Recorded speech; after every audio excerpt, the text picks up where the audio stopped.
that heaven celebrates. Because you see, heaven has a different value system than the world does. And it's sad to say, but it's really evident that in no small measure, the church has embraced, or should I say, surrendered our value system so as to accept the world's value system. I mean, in the church, we value a lot of the same things they do. They celebrate entertainment. We celebrate entertainment. They celebrate celebrities. We have our own brand of celebrities. The church can alter its value system, but heaven has never and will never alter its value system. Heaven values different things than the earth values. And it'll help us to understand that, because just because we have human applause doesn't mean we have heavenly applause. Just because we have earthly recognition doesn't mean we have kingdom recognition. And I would rather have kingdom recognition than earthly recognition. Wouldn't you? There was a story in the scripture just to kind of show that God's value system, heaven's value system is different. You'll remember that there was a prophet named Samuel. And Samuel was given the task of finding a replacement for Saul. And so the Lord sent him to a town called Bethlehem. And when he got to Bethlehem, he was to engage with a man named Jesse. And you remember the son's name, the eldest son, was actually Eliab.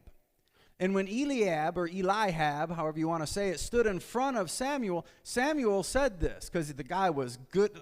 I think he would look a lot like Steve. You thought I was going to say me. But even my self-deception has limits. He was tall, good looking, and when the prophet saw him, the prophet thought, now this looks like a king.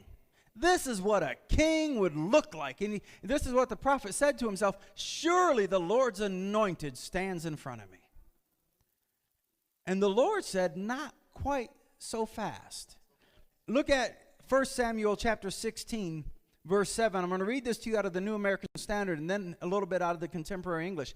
But the Lord said to Samuel, do not look at his appearance or at the height of his stature, because I have rejected him.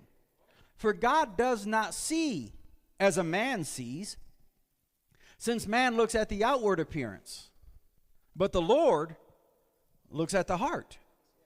And then the latter part of the same verse out of the Contemporary English says this, people judge others by what they look like,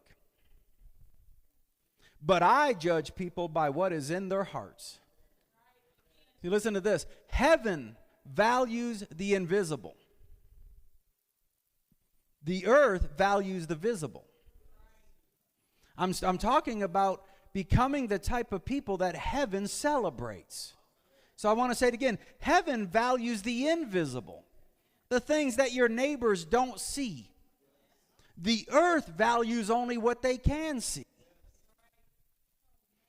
So today we're talking about how to become that